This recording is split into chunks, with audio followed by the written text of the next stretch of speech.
نحمده ونصلي على رسوله الكريم اما بعد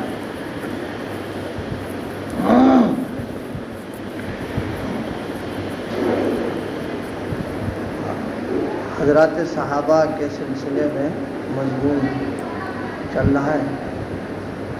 حضرت حکیم الامت نور اللہ مرقدہ فرما رہے ہیں، ایک صحابی پر ایک شخص نے یہ طعن کیا کہ تم کو تمہارے نبی صلی اللہ علیہ وسلم ہگنا موتنا بھی سکھلاتے ہیں۔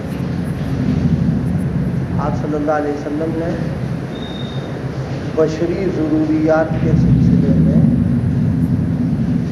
آداب بیان کیے ہیں۔ مثلا ایک ادب یہ بیان فرمایا کہ جب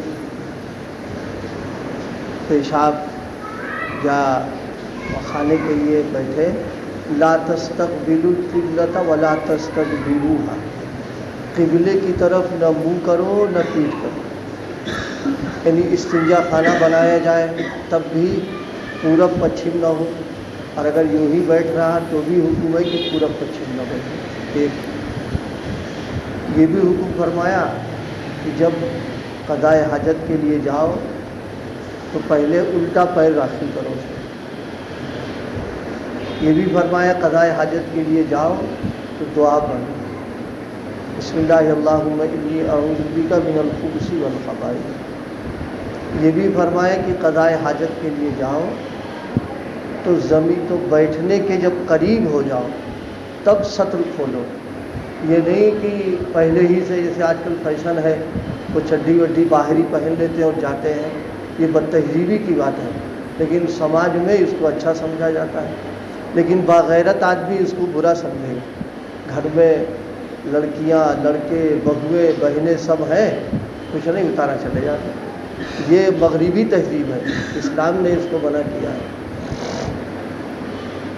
یہ بھی حکم دیا کہ جب جاؤ تو زمین کے قریب بیٹھنے کے قریب ہو تب سطر کھولو۔ پھر یہ بھی فرمایا جتنی ضرورت ہو اتنے بقدر کپڑا جسم سے ہٹاؤ، یہ نہیں کہ سارے کپڑا اٹھا لیا، نہیں بھئی چھوٹا استنجا کرنا ہے تو اس کے لیے ظاہر ہے کپڑا بدن سے کم ہٹانا پڑے گا، بڑا استنجا کرنا ہے تو اس کے زیادہ ہٹا۔ یہ سب آداب جب وہ مشرکین سنتے تھے ان باتوں کو تو ہنستے تھے، ارے یہ سب باتیں سکھائی جاتی ہیں، لیکن حقیقت یہ ہے کہ ایک باپ اپنے بیٹے کو چھوٹی چھوٹی باتیں بھی بتاتا ہے، اس لیے بتاتا ہے تاکہ ہمارا بیٹا جو ہے مہذب ہو جائے، اور چند لوگوں میں بیٹھے تو کوئی کام ایسا نہ کرے کہ لوگوں کی ہنسی کا ذریعہ ہو۔ تو جب ایک باپ اپنے بیٹے کو یہ سب باتیں سکھاتا ہے تو نبی علیہ الصلوۃ والسلام تو باپ سے زیادہ شفیق ہیں، تو انہوں نے بھی اپنی امت کو ان سب چیزوں کی تعلیم دی ہے۔ آج ہم لوگوں کے یہاں ان چیزوں پر توجہ نہیں ہوتی ہے، اس کی بنیاد پر بہت سی جگہیں ایسی ہیں جہاں قضاء حاجت کی جگہ بنائی گئی اور بنانے میں اس کا خیال نہیں کیا، پورب پچھم بنا رکھا ہے، پورب پچھم بیٹھ جاتے ہیں، اور بچوں کو تو عام طور پر دیکھا جائے تو مستورات اسی بٹھا دیتے ہیں، انہیں کچھ سلیقہ نہیں، وہ تو گھر سے باہر بٹھا دیں گے، نالی ہے سمجھتی اسی کام کی ہے۔ یہ مسلم محلوں میں حال ہے یہ کہ جو ہے ہم تو کہتے ہیں مسلم محلوں کی پہچان جہاں گندگی زیادہ ہو اور جہاں جو ہے کوڑا کرکٹ نظر آ رہا ہو، بس سمجھ جاؤ مسلمان یہی رہتے ہیں، اس لیے کہ غیروں کے یہاں یہ سب بےہودگی نہیں ہوتی، ہمارے یہاں ہو رہی ہے یہ۔ تو یہ جو چیزیں ہمارے اپنے گھر کی تھیں وہ غیروں نے لے لیا، اور ان کی جو چیزیں ہم کو پسند آ رہی ہیں، یہ جب سب مسئلہ ہے وہ ہم اپنا رہے ہیں اس کو۔ بہرحال ان باتوں کو سن کر اعتراض کیا کہ بھئی یہ سب باتیں سکھاتے ہیں، تو ان صحابی نے جواب دیا دلیری کے ساتھ، فرمائے بے شک ہمارے نبی صلی اللہ علیہ وسلم ہم کو یہ سب چیزیں بھی سکھاتے ہیں۔ صحابہ کرام چونکہ حقیقت سمجھتے تھے، ایسے موقع پر اعدائے دین یعنی جو دین کے دشمن ہیں ان سے الجھتے نہیں تھے۔ اب ہم لوگوں کی یہ حالت ہے، صریح دین کی باتوں میں بھی الجھنے لگتے ہیں۔ ایک شخص کہتے تھے کہ میں نے ریل میں نماز اس لیے نہیں پڑھی کہ سب کے سب غیر مسلم ہی اس میں تھے، وہ میری حرکات پر ہنستے اور دین کی اہانت ہوتی ہے۔ استغفر اللہ۔ یہ نماز ایسے موقع پر چھوڑ دینا اور یہ خیال کر کے کہ لوگ کیا کہیں گے، یہ ہماری دینی کمزوری کی بات ہے اور تعلق با اللہ ضعیف ہونے کی علامت ہے۔ یہ یاد پڑ رہا ہے، حضرت مولانا علی میاں نور اللہ مرقدہ کے بڑے بھائی تھے، بھول گئے نام ان کا، کیا تھا؟ عبدالعلی، ہاں مولانا عبدالعلی صاحب، وہ سفر کر رہے تھے کہیں، تو آزادی کے بعد کا دور شاید کر رہے تھے سفر، اور اس میں نماز کا وقت آ گیا۔ اب انہوں نے شیروانی اتاری اور شیروانی اتار کر کے اس کو مصلی بنا لیا اور وہی نماز پڑھی۔ یہ ہے ایمان کی بات۔ اور ایسا شخص جو ہے غیروں کی نظروں میں باوقت ہوتا ہے، اس کا احترام کرتے ہیں کہ دین میں پختگی کتنی زیادہ ہے۔ لیکن ہماری اپنی کمزوری یہ ہے کہ ملک کی آزادی سے پہلے کچھ معاملات چل رہے تھے تو دو لوگ ملنے کے لیے گئے، غالباً وائسرائے سے یا بہرحال اس کے نیچے کسی سے ملنے کے لیے گئے، تو ایک صاحب بالکل پختہ تھے، نماز کا وقت آیا، بس وہ فوراً بات چھوڑ کر کے اسی کمرے میں انہوں نے اپنا مصلی یا کچھ جا نماز تھی وہ ڈال دیا۔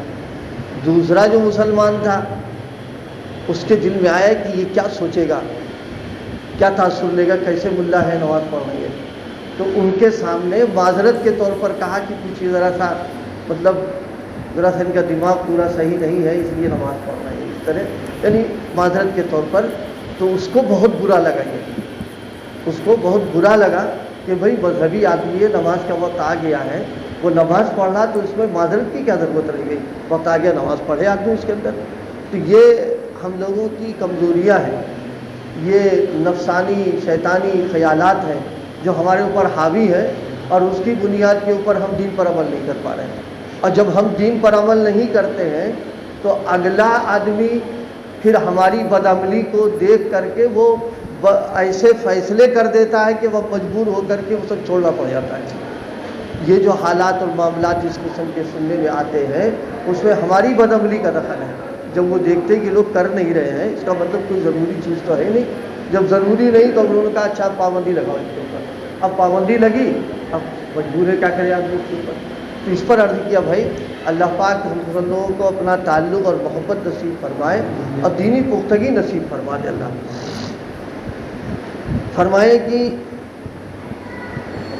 فرمایا الحمدللہ ہم پر تو اتنا اثر نہیں ہوتا کہ نماز چھوڑ دیں، لیکن اتنا اثر ضرور ہوتا ہے اگر ہم غیروں کے سامنے کھانا کھاتے ہوں اور ہمارے ہاتھ سے ٹکڑا زمین پر گر جائے تو اس کو اٹھا کر کھانے کی ہمت نہ ہوگی، اس کو عار سمجھیں گے۔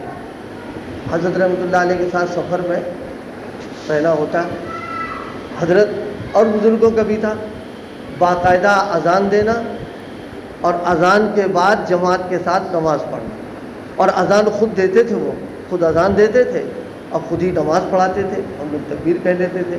تو یہ عملاً حضرت رحمۃ اللہ علیہ کا وہ کہ جو ہے بھائی نماز ہے، وقت آ گیا تو نماز پڑھنی ہے، اب اس میں کسی کا لحاظ و خیال نہیں دینا، اور اذان خود دیتے تھے کہ وہ اگلا آدمی دوسرا کوئی دے پتہ نہیں کیسی اذان دے، خود ہی اذان دے دیا کرتے تھے وہ۔ اور اس پر ایک بات یاد آ گئی سفر کے سلسلے میں، حضرت قاری امیر حسن صاحب رحمۃ اللہ علیہ ایک بات فرماتے تھے کہ سفر میں اگر نماز وقت پر پڑھنا ہے تو پہلے سے باوضو ہو جاؤ، یعنی جیسے نماز کا وقت نہیں آیا پہلے سے وضو کر لو۔ کہا اگر پہلے سے باوضو رہو گے تو عین وقت پر نماز پڑھنا آسان ہو جائے گا تمہارے لیے۔ حضرت والا تو کبھی کبھی جوانی کے زمانے میں ٹرین مثلاً 5 منٹ رک رہی، 3 منٹ، فوراً گیٹ پہ آ گئے، ٹرین رکی، اتر گئے باہر اور 2 رکعت نماز پڑھی سفر کی، پھر آگے بیٹھ گئے اپنا۔